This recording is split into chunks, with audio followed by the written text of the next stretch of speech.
El pecado actual. ¿Puede morir mi alma? Si un hombre se clava un cuchillo en el corazón, muere físicamente. Si un hombre comete un pecado mortal, muere espiritualmente. La descripción de un pecado mortal es así de simple y así de real. Por el bautismo somos rescatados de la muerte espiritual en que el pecado de Adán nos sumió. En el bautismo Dios unió así nuestra alma. El amor de Dios, el Espíritu Santo, se vertió en ella, llenando el vacío espiritual que el pecado original había producido. Como consecuencia de esta íntima unión con Dios, nuestra alma se eleva a un nuevo tipo de vida, la vida sobrenatural que se llama gracia santificante y que es nuestra obligación preservar, y no solo preservarla, sino incrementarla e intensificarla. Dios, después de unirnos así por el bautismo, nunca nos abandona. Tras el bautismo, el único modo de separarnos de Dios es rechazándole deliberadamente. Y esto ocurre cuando plenamente conscientes de nuestra acción deliberada y libremente rehusamos obedecer a Dios. Es materia grave. Cuando así hacemos, cometemos un pecado mortal que, claro está, significa que causa la muerte del alma. Esta desobediencia a Dios, consciente y voluntaria en materia grave, es a la vez el rechazo de Dios. Secciona nuestra unión con Él tan rotundamente como unas tijeras la instalación eléctrica de nuestra casa de los generadores de la compañía eléctrica. Si se aplicaran al cable que la conecta, si lo hicieras, tu casa se sumiría instantáneamente en la oscuridad. Igual ocurriría a nuestra alma con un pecado mortal, pero con consecuencias mucho más terribles porque nuestra alma no se sumiría en la oscuridad, sino en la muerte. Es una muerte más horrible porque no se muestra al exterior. No hay hedor de corrupción ni frigidez rígida. Es una muerte en vida por la que el pecador queda desnudo y aislado en medio del amor y abundancia divinos. La gracia de Dios fluye a su alrededor, pero no puede entrar en él. El amor de Dios le toca, pero no le penetra. Todos los méritos sobrenaturales que el pecador había adquirido antes de su pecado se pierden. Todas las buenas obras hechas, todas las oraciones dichas, todas las misas ofrecidas, los sufrimientos conllevados por Cristo, absolutamente todo es barrido en el momento de pecar. Esta alma en pecado mortal ha perdido el cielo ciertamente, si muriera así, separado de Dios. No podría ir allí, pues no hay modo de restablecer la unión con Dios después de la muerte. El fin esencial de nuestra vida es probar a Dios nuestro amor por la obediencia. La muerte termina el tiempo de nuestra prueba, de nuestra oportunidad. Después, no hay posibilidad de cambiar nuestro corazón. La muerte fija al alma para siempre en el estado en que la encuentra, amando a Dios o rechazándole. Si el cielo se pierde, no queda otra alternativa al alma que el infierno.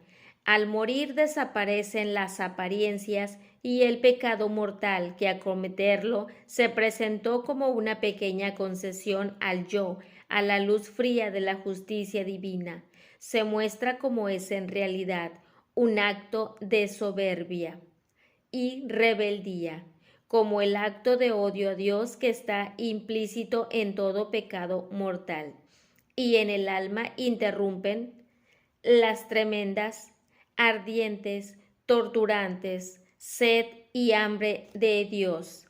para quien fue creada, de ese Dios que nunca encontrará. Esa alma estará en el infierno.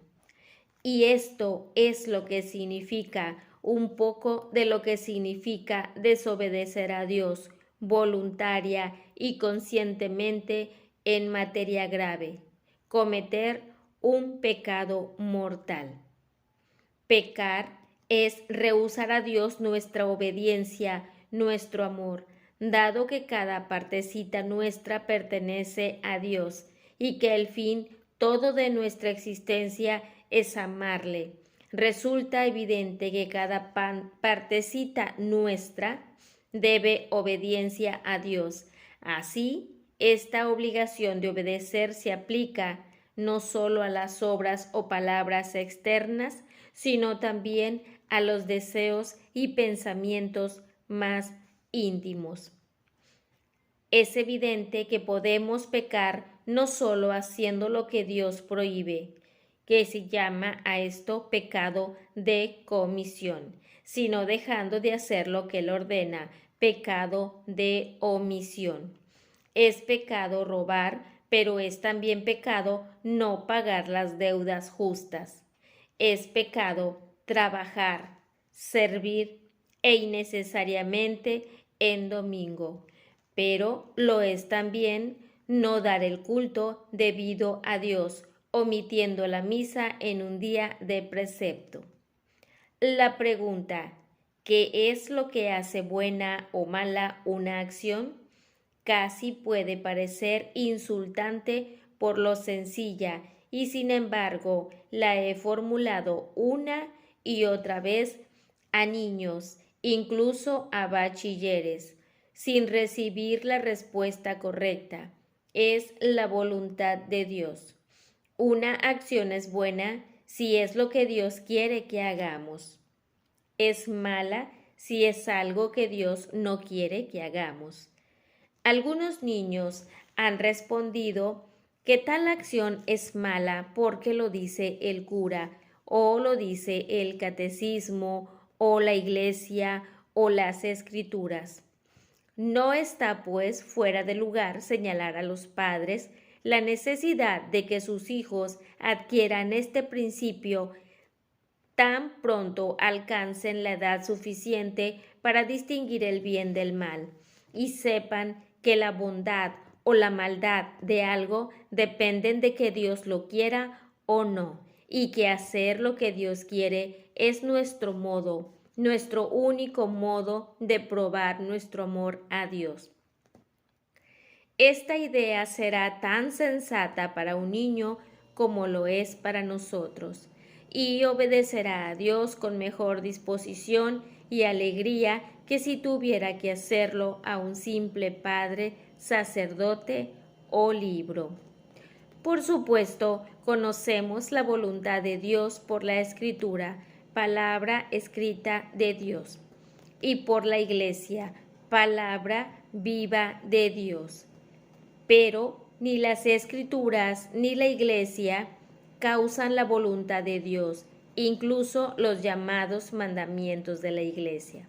No son más que aplicaciones particulares de la voluntad de Dios, interpretaciones detalladas de nuestros deberes, que de otro modo podrían no parecernos tan claros y evidentes.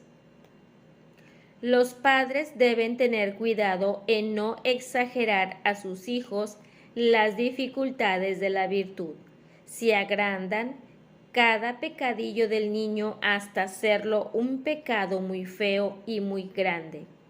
Si al niño que suelta el taco que ha oído o dice no quiero, se le riñe diciendo que ha cometido un pecado mortal y que Dios ya no lo quiere, es muy probable que crezca con la idea de que Dios es un preceptor muy severo y arbitrario.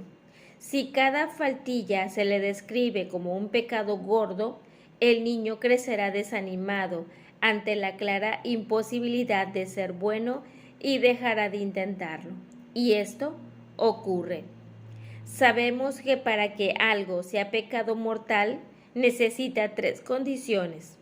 Si faltara cualquiera de las 3, no habría pecado mortal. En primer lugar y antes que nada, la materia debe ser grave. Sea un pensamiento, palabra u obra, no es pecado mortal decir una mentira infantil. Si lo es, dañar la reputación ajena con una mentira. No es pecado mortal robar una manzana o un duro. Si lo es, robar una cantidad apreciable o pegar fuego a una casa. En segundo lugar, debo saber que lo que hago está mal, muy mal. No puedo pecar por ignorancia, si no sé que es pecado mortal participar en el culto protestante. Para mí no sería pecado ir con un amigo a su capilla, si he olvidado que hoy es día de abstinencia y como carne. Para mí no habría pecado. Esto presupone, claro está, que esta ignorancia no sea por culpa mía. Si no quiero saber algo por miedo a que estropee mis planes, sería culpable de ese pecado. Finalmente, no puedo cometer un pecado mortal a no ser que libremente decida esa acción u omisión contra la voluntad de Dios. Si, por ejemplo, alguien más fuerte que yo me fuerza a lanzar una piedra contra un escaparate, no me ha hecho cometer un pecado mortal. Tampoco puedo pecar mortalmente por accidente, como cuando intencionalmente choco con alguien y se cae fracturándose el cráneo. Ni puedo pecar durmiendo por malvados que aparezcan mis sueños. Es importante que tengamos ideas claras sobre esto y es importante que nuestros hijos las entiendan en medida adecuada a su capacidad. El pecado mortal, la completa separación de Dios, es demasiado horrible para tomarlo a la ligera, para utilizarlo como arma en la educación de los niños, para ponerlo a la altura de la irreflexión o travesuras infantiles. Es fácil decir que tal o cual acción es pecaminosa.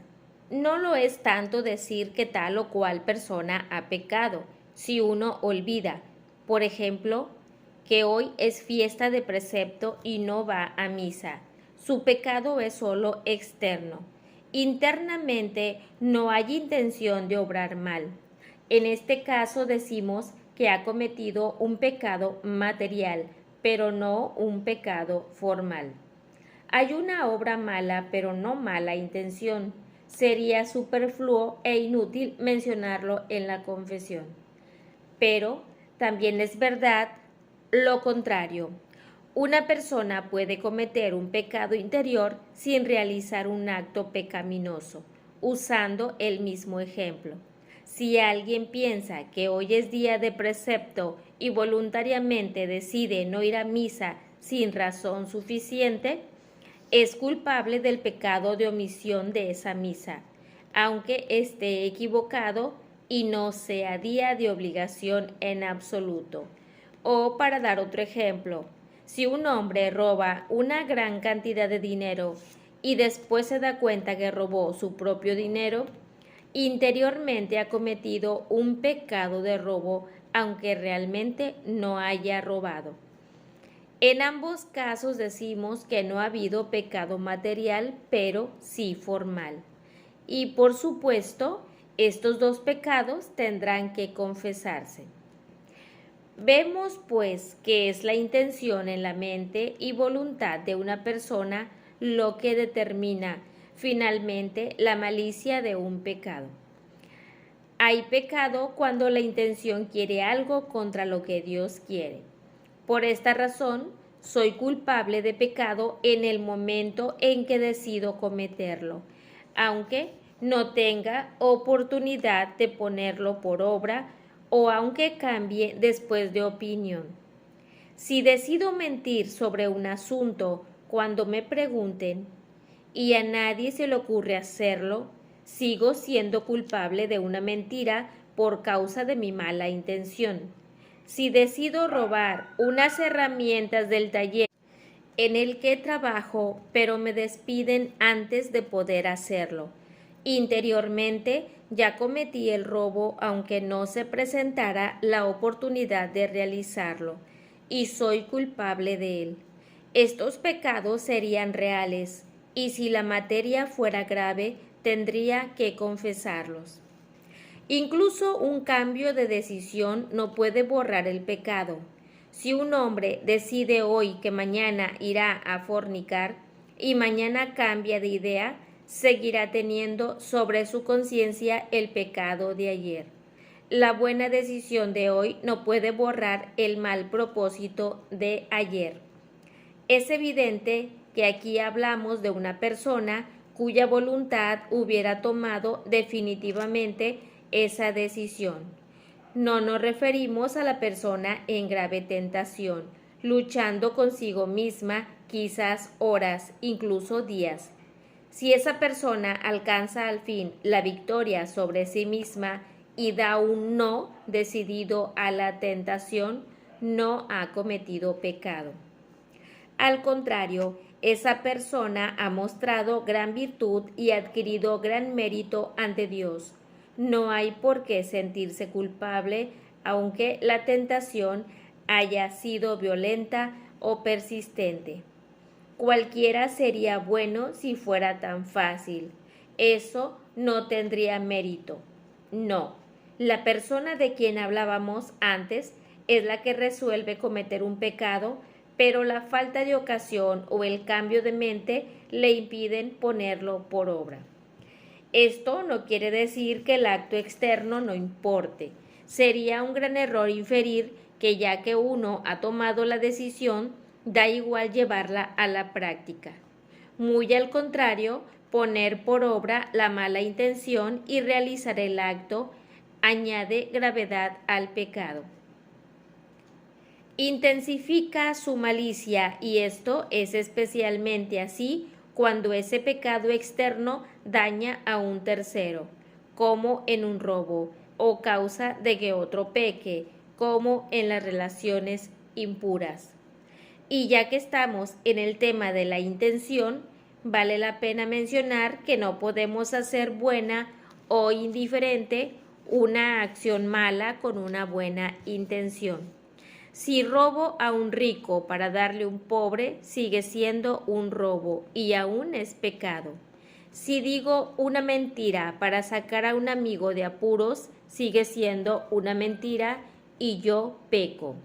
Si unos padres utilizan anticonceptivos para que los hijos que ya tienen dispongan de más medios, la pecaminosidad del acto se mantiene. En resumen, un buen fin nunca justifica malos medios. No podemos forzar y retorcer la voluntad de Dios para hacerla coincidir con la nuestra. Lo mismo que el pecado consiste en oponer nuestra voluntad a la de Dios, la virtud no es más que el sincero esfuerzo por identificar nuestra voluntad con la suya. Resulta arduo solamente si confiamos en nuestras propias fuerzas en vez de en la gracia de Dios. Un viejo axioma teológico lo expresa diciendo: al que hace lo que puede, la gracia de Dios no le falta.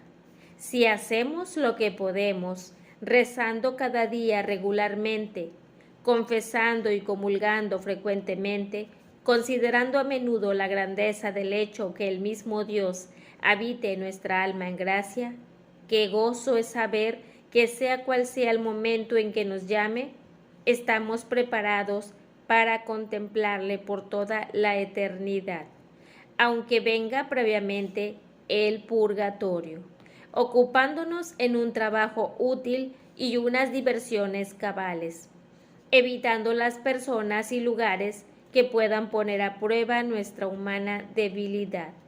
Entonces, no cabe duda de nuestra victoria. Es también muy útil conocer nuestras debilidades. ¿Tú te conoces bien? O para ponerlo de forma negativa, ¿sabes tú cuál es tu defecto dominante? Puede que tengas muchos defectos, La mayoría los tenemos, pero ten por cierto que hay uno que es más destacado que los demás, y es tu mayor obstáculo para tu conocimiento espiritual. Los autores espirituales describen ese defecto como la pasión dominante. Antes que nada, conviene aclarar la diferencia entre un defecto y un pecado. Un defecto es lo que podríamos llamar el punto flaco, que nos hace fácil cometer ciertos pecados y más difícil practicar ciertas virtudes. Un defecto es, hasta que lo eliminamos, una debilidad de nuestro carácter, más o menos permanente, mientras que el pecado es algo eventual, un hecho aislado que deriva de nuestro defecto. Si comparamos el pecado a una planta nociva, el defecto sería la raíz que lo sustenta. Todos sabemos que al cultivar un jardín da poco resultado cortar esas plantas a ras del suelo. Si no se quitan las raíces, crecerán una y otra vez. Igualmente ocurre en nuestra vida con ciertos pecados. Seguirán dándose continuamente si no arrancamos las raíces, ese defecto del que brotan.